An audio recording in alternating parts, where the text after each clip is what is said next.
नमस्कार साथियों, हमारे चैनल हॉर्टी मंत्र में आपका एक बार फिर से स्वागत है। आज हम लेकर आए हैं हॉर्टिकल्चर क्रॉप की सीरीज़ में फ्लावर क्रॉप क्रोसेंड्रा, जो कि एक लूज फ्लावर है, जिसके बारे में हम देखेंगे क्रोसेंड्रा की प्रोडक्शन टेक्नोलॉजी और साथ ही साथ क्रोसेंड्रा के इम्पोर्टेंट पॉइंट। क्रोसेंड्रा जिसे फायर क्रैकर फ्लावर के नाम से भी जाना जाता है। किस नाम से? फायर क्रैकर के नाम से भी इसको जाना जाता है। सबसे पहले देखेंगे जो क्रोसेंड्रा वर्ड है वो कहाँ से आया है। तो क्रोसेंड्रा एक Greek word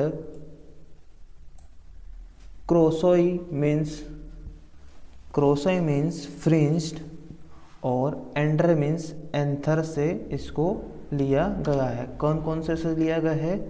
Andre means anthers और क्रोसिस मीन्स फ्रिंज्ड। तो जो क्रोसेंड्रा का अर्थ है वो है फ्रिंज्ड एंथर, जिसका हम कह सकते हैं कि जो झालरदार या सजावटी जो एंथर्स है उसी के कारण इसको क्रोसेंड्रा नाम दिया गया है। अब बात कर लेते हैं इसके कॉमन नेम फायर क्रैकर की, कि इसको फायर क्रैकर क्यों कहा जाता है। तो क्रोसेंड्रा का जो कॉमन नेम है फायर क्रैकर फ्लावर, वो किस लिए कहा जाता है? Refers to the seed pod. उसके जो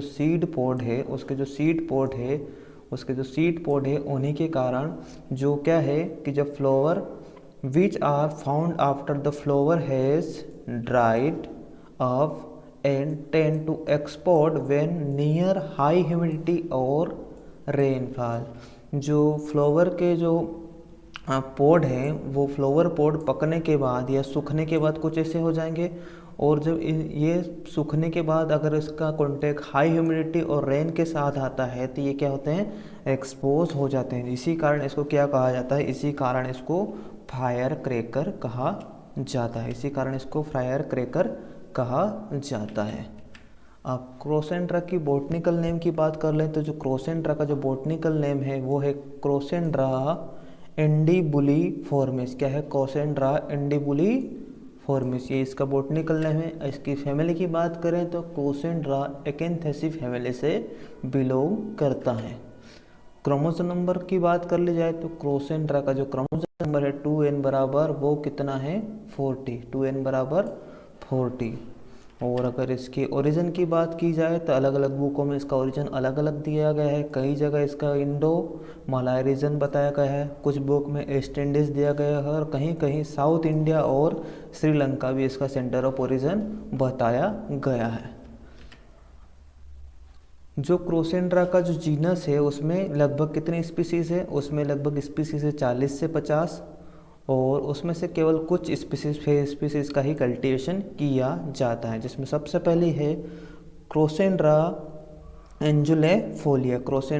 एंजुलेफोलिया, और कॉमर्शियली पर्पस से यही सबसे इम्पोर्टेंट स्पीसीज है। अगली है क्रोसेंड्रा नीलोटिका। अगली स्पीसीज है क्रोसेंड्रा गिनिनसस भी इसकी स्पीसीज। नेक्स्ट स्पीसीज है क्रोसेंड्रा फ्लावा, और जो अगली स्पीसीज है वो है क्रोसेंड्रा पंजेंस। तो इसमें जो सबसे इम्पोर्टेंट स्पीसीज है वो है क्रोसेंड्रा इंजुलेफोलिया। ये सबसे इम्पोर्टेंट स्पीसीज है क्योंकि कॉमर्शियली इसी का कल्टीवेशन किया जाता है। नेक्स्ट क्रोसेंड्रा के टाइप की बात कर ली जाए तो क्रोसेंड्रा बेसिकली 2 टाइप का होता है। फर्स्ट होता है टेट्राप्लॉइड और दूसरा होता है ट्रिप्लॉइड। तो जो टेट्राप्लॉइड है उसका जो क्रोमोसोम नंबर है वो 2n बराबर 40 होता है, और इसकी जो स्पीसीज जिसमें जो वेराइटी या स्पीसीज आती है वो आती है ऑरेंज क्रोसेंड्रा, जिसका जो फ्लावर कलर होता है वो होता है ब्राइट ऑरेंज कलर के इसमें फ्लावर पाया जाता है। अगला है ल्यूटिया येलो क्रोसेंड्रा, जिसके जो फ्लावर है वो ऑरेंज येलो कलर के होते हैं। और जो नेक्स्ट टाइप है वो है सबकुलिस रेड टाइप क्रोसेंड्रा। ये जो क्रोसेंड्रा है टॉलरेंस टू नेमाटोड के प्रति टॉलरेंस होता है, और इसका जो फ्लावर कलर होता है वो रेड कलर का होता है। अगला आता है ट्रिप्लॉइड टाइप, जिसमें जो क्रोमोसोम नंबर है वो 2n बराबर 30 होते हैं, और इसमें जो सबसे मेन है वो है दिल्ली क्रोसेंड्रा।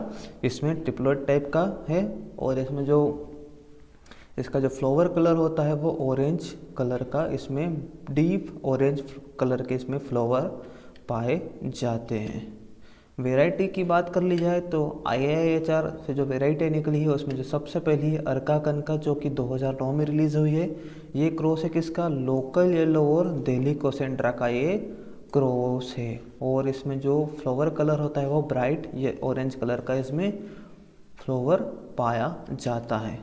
अर्का अंबारा ये भी IIHR बेंगलोर से निकाली गई वैरायटी और 2009 में ही रिलीज़ हुई। ये क्रॉस है लोकल इनटू लक्ष्मी, और ये बिगेस्ट करोला साइज इसमें पाया जाता है ये, और ये ऑरेंज रेड कलर की वैरायटी है।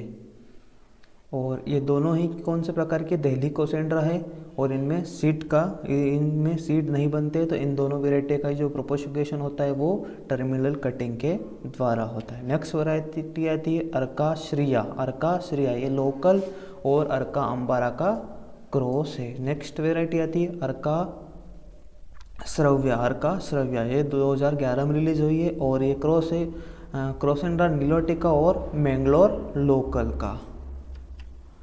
अगली है अर्का चेन्ना, ये develop through mutation breeding and no seed set in this mutant, और इसमें भी सीड सेट नहीं होती है, तो इसका प्रोपोगेशन भी किसके द्वारा होता है, टर्मिनल कटिंग के द्वारा ही होता है।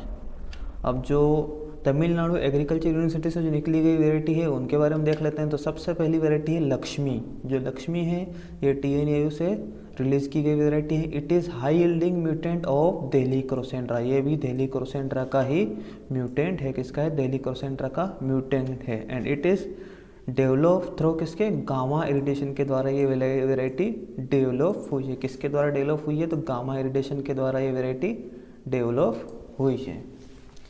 नेक्स्ट वैरायटी आती है डॉक्टर APJ अब्दुल कलाम। कौन सी, doctor APJ Abdul Kalam. It is deep red colour mutant of Delhi crossandra, ये भी दिल्ली क्रोसेंड्रा का ही म्यूटेंट है। किसका है, दिल्ली क्रोसेंड्रा का म्यूटेंट है, और डेवलप थ्रू गामा इरिडेशन, और ये भी गामा इरिडेशन के द्वारा ही डेवलप की गई है।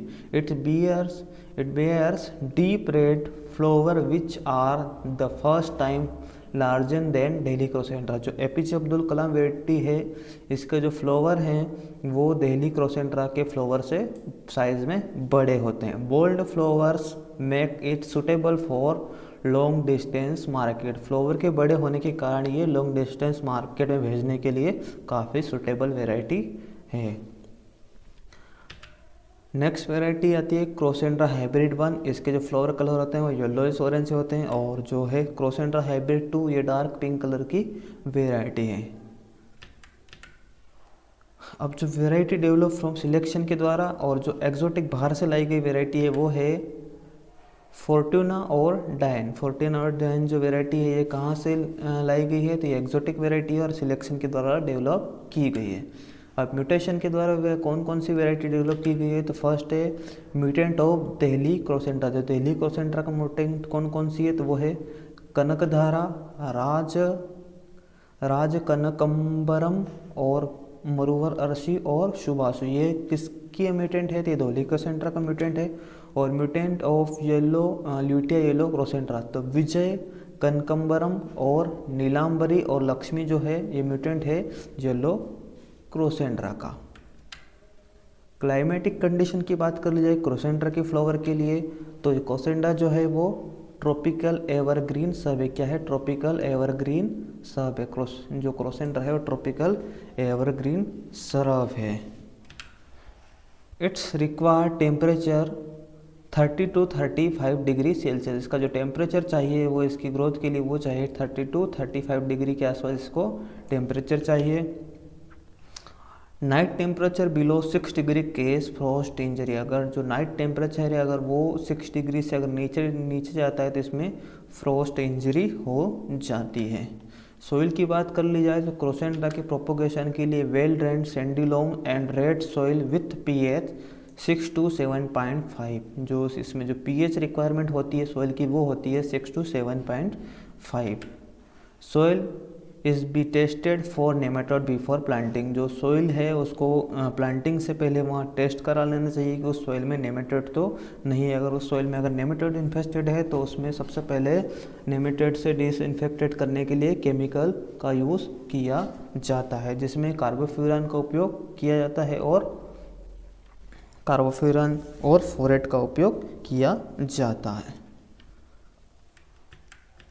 अब देख लेते हैं क्रोसेंड्रा का प्रोपोगेशन। तो क्रोसेंड्रा का जो प्रोपोगेशन होता है वो दो प्रकार से होता है, एक होता है सीड प्रोपोगेशन और दूसरा होता है टर्मिनल कटिंग। तो जो टेट्राप्लॉइड है उसका जो प्रोपोगेशन होता है वो सीड के द्वारा होता है। जो भी टेट्राप्लॉइड है उसका जो प्रोपोगेशन किसके द्वारा होता है, तो वो सीड के द्वारा होता है। जो सीड रेट है वो होती है क्रोसेंड्रा की 5 kg पर हेक्टेयर। जो क्रोसेंड्रा की जो सीड रेट है वो है 5 kg प्रति हेक्टेयर। और ट्रिपलेट्स की बात करें तो जो ट्रिपलेट्स का जो प्रोपोगेशन होता है वो होता है टर्मिनल कटिंग के द्वारा, जिसमें जो कटिंग का साइज़ रखा जाता है 10 to 15 सेंटीमीटर, और जो रिक्वायर्ड कटिंग है पर हेक्टेयर के लिए वो है 41,700 कटिंग पर हेक्टेयर इसकी रिक्वायरमेंट होती है। Terminal cutting are prepared during rainy season. और जो टर्मिनल कटिंग है वो कब प्रिपेयर की जाती है, तो उनका जो सीज़न होता है वो होता है रेनी सीजन। और कटिंग में अच्छी रूटिंग के लिए उनको डिप करना चाहिए 1000 ppm के IBA के सॉल्यूशन में। सीड एंड सोइंग की बात करें तो fresh seed are sown during July to October. जो सीड सोइंग का जो टाइम है वो है जुलाई से अक्टूबर के टाइम, और जो सीड की सोइंग करनी चाहिए वो रेस बेड पे करनी चाहिए, और जो कितने तो 15 सेंटीमीटर की लाइन में इसको क्या है सीड सोइंग की जाती है। अगला आता है seedling will be ready for transplanting in 16 days. जो सीडलिंग है और जो सीड है वो ट्रांसप्लांटिंग के लिए लगभग सोइंग के कितने दिन बाद तैयार हो जाएंगे सीडलिंग, तो लगभग 60 डेज या 2 महीने में जो मेन फील्ड में ट्रांसप्लांटिंग के लिए जो हमारे प्लांट है वो रेडी हो जाते हैं। Planting should be in the moist soil. जो प्लांटिंग की जाती है वो की जाती है मॉइस्ट सॉइल में। जो ट्रांसप्लांटिंग करेंगे वो मॉइस्ट सॉइल में की जाती है, ताकि जो प्लांट है वो इजीली ग्रो कर जाए। Planting should be planted on side of ridges. जो प्लांटिंग की जाती है वो साइड ऑफ रीजेस के जाते हैं। जो रीज एंड फरो मेथड है, रीज एंड फरो मेथड, उसमें जो प्लांटिंग करते हैं वो करते हैं जो रीज है उसके साइड में, जिसमें प्लांट टू प्लांट डिस्टेंस रखा जाता है 30 सेंटीमीटर, और जो रीज टू रीज एक रीज से दूसरी रीज का डिस्टेंस जो होता है वो होता है 60 सेंटीमीटर। वो कितना होता है, वो होता है 16 सेंटीमीटर। प्लांट प्रोटेक्शन की बात करें तो इसमें जो बेसिकली लगता है वो लगता है नेमेटोड्स, और एफिड और डिसीज की बात करें तो इसमें केवल विल्ट डिसीज लगता है। तो सबसे पहले बात कर लेते हैं पेस्ट में नेमेटोड की। तो अवॉइड प्लांटिंग क्रोसेंड्रा इन नेमेटोड इन्फेस्टेड फील्ड। अगर नेमेटोड इन्फेस्टेड फील्ड है तो वहाँ बेसिकली क्या करते हैं, क्रोसेंड्रा को नहीं लगाया जाता है, और ऐसी फील्ड को अवॉइड करना चाहिए क्रोसेंड्रा के कल्टीवेशन के लिए। To control nematode apply phorate और कार्बोफ्यूरन 3G। जो फोरेट और कार्बोफ्यूरन 3G है उसकी कितनी मात्रा, 1 kg per hectare, 1 kg per hectare, 1 kg per hectare, या फिर 3 ग्राम और 9 ग्राम पर स्क्वायर मीटर के हिसाब से इसको उपयोग किया जाता है। और फर्स्ट बार तो फर्स्ट टाइम के जब हम प्लांटिंग करते हैं उस टाइम इसको उपयोग किया जाता है। उसके बाद week after planting, first time week after planting, and second उसमें यूज़ करते हैं repeated to 6 month after planting. First time कब यूज़ करेंगे, प्लांटिंग के 1 सप्ताह बाद, और उसके बाद रिपीट करेंगे उसको प्लांटिंग के 6 मंथ बाद। ये तो होगी नेमेटोड के कंट्रोल की बात। एफिड कंट्रोल, तो एफिड कंट्रोल के लिए स्प्रे किया जाता है डाइमिथोएट 30 cc का 2 ग्राम प्रति लीटर वाटर के हिसाब से। ये कंट्रोल के लिए है, एफिड कंट्रोल के लिए। तो इसमें जो मेनली है 2 ही पेस्ट हैं, एक है नेमेटोड और दूसरा है एफिड। डिसीज़ की बात करें तो इसमें जो मेनली आता है वो आता है विल्ट डिसीज़। तो जो इसमें सॉइल ट्रेंचिंग की जाती है कार्बेंडाजिम 1 ग्राम प्रति लीटर वाटर, और दूसरा किया जाता है ट्राइफ्लॉक्सीड स्ट्रोबिन प्लस टोबैकोनोजोल 0.75 ग्राम पर लीटर वाटर के हिसाब से इसको यूज़ किया जाता है सॉइल ट्रेंचिंग के लिए। क्रॉप ड्यूरेशन की बात करें तो जो क्रॉप ड्यूरेशन है क्रोसेंड्रा की वो है 3 ईयर इंक्लूडिंग रटर्न क्रॉप। जो इसमें रटर्न क्रॉप भी रहते हैं तो इसमें एक बार प्लांटिंग के बाद इसमें लगभग 3 साल तक फ्लोरिंग ली जा सकती है। केवल इसमें जो रेनी सीजन है उसमें फ्लोरिंग नहीं होती, बाकी इसमें फिर जो फ्लोरिंग है वो ली जा सकती है। हार्वेस्टिंग की बात करें तो flooring will be start a month after transplanting. अगर ट्रांसप्लांटिंग के बाद की बात की जाए तो ट्रांसप्लांटिंग के 1 महीने बाद ही उसमें फ्लोरिंग स्टार्ट हो जाती है। और अगर प्लांटिंग की बात करें तो प्लांटिंग के 2 से 3 महीने बाद, मतलब हमारे 2 महीने हैं वो तो सीडलिंग को रेडी होने में ही लग गए थे, 2 महीने में सीडलिंग को रेडी करने में लगे थे, और उसके 1 महीने बाद उसमें फ्लोरिंग स्टार्ट हो जाती है। तो picking of flower has be done at alternate days. Alternate days पे उसमें जो फ्लावर की है वो पिकिंग की जाती है। ये डिपेंड करता है स्पाइक की लेंथ पे। किस पे डिपेंड करती है? अल्टरनेट डेज पे, कि कितने दिन उसमें प्लकिंग चलेगी, तो वो डिपेंड करता है स्पाइक की लेंथ पे। यील्ड की बात करें तो एवरेज जो यील्ड है इसमें 2000 kg flower per hectare per year. और जो दिल्ली क्रोसेंट्रा की बात करें 2800 kg फ्लावर पर हेक्टेयर इसमें जो यील्ड है वो पर ईयर प्राप्त हो जाती है। अदर इम्पोर्टेंट पॉइंट्स की बात की जाए तो क्रोसेंट्रा क्या है? वो पॉलीप्लॉइडी क्रॉप है। क्रोसेंट्रा फ्लावा है ये जो अनब्रांच्ड शॉर्ट स्टेम्ड श्रब है विथ ब्राइट येलो कलर। इसके जो फ्लावर होते हैं वो ब्राइट येलो कलर के होते हैं। Popular hair ornament flower in the south India. इसमें जो ये फ्लावर है क्रोसेंट्रा, इसका यूज साउथ इंडिया में वेनी बनाने के लिए, गजरा बनाने के लिए उपयोग किया जाता है। और गजरे में इसका उपयोग जैस्मिन के फ्लावर और जो ट्यूबरोज के फ्लावर है उनके साथ इसका उपयोग किया जाता है। साथ ही साथ इसका जो उपयोग है इसके फ्लावर का, वो जो रंगोली फ्लावर की जो रंगोली बनाई जाती है उसमें भी इसका उपयोग किया जाता है। टाइप ऑफ इन्फ्लोरेसेंस की बात करें तो जो क्रोसेंट्रा का जो इन्फ्लोरेसेंस है वो है स्पाइक प्रकार का। कॉमर्शियली अगर प्रोपोगेशन की बात कर ली जाए तो वैसे तो क्रोसेंट्रा का प्रोपोगेशन टर्मिनल कटिंग और सीड दोनों के द्वारा होता है, पर अगर कॉमर्शियली बात की जाए तो क्रोसेंट्रा का जो प्रोपोगेशन होता है वो होता है सीड के द्वारा। Pruning is important practice late winter. जो इसमें जो प्रूनिंग की जाती है वो लेट विंटर में की जाती है। जो प्रूनिंग कब की जाती है? तो प्रूनिंग की जाती है लेट विंटर में। क्रोसेंट्रा विल्ट, जो क्रोसेंट्रा का विल्ट होता है वो फ्यूजेरम सोलेनाई के कारण से होता है। हार्वेस्टिंग स्टेज है तो इसकी जो हार्वेस्टिंग स्टेज है वो है Corolla out of the calyx. जब कैलिक्स से करोला बाहर आ जाता है तब इसकी हार्वेस्टिंग की जाती है। अबाउट 15,000 लगभग 15,000 फ्लावर मिलकर इसका 1 kg फ्लावर बनाते हैं। मतलब फ्लावर का जो लगभग 15,000 फ्लावर होंगे तब इसका जो वेट होगा वो कितना होगा? 1 kg।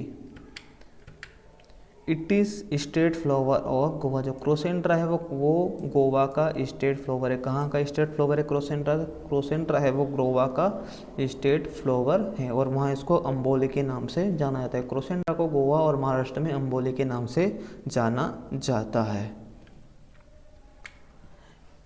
In India it is commercially cultivated in. Bharat में इसकी खेती कॉमर्शियली कहाँ की जाती है? तो वो की जाती है कर्नाटक, तमिलनाडु और आंध्र प्रदेश में। Occupies 15% of the area under traditional flower in southern India. और साउथर्न इंडिया में लगभग 15% एरिया को घेरता है। In this plant has gained the royal horticulture society award of garden merit. और ये इस फ्लावर ने रॉयल हॉर्टिकल्चर अवार्ड भी प्राप्त किया है।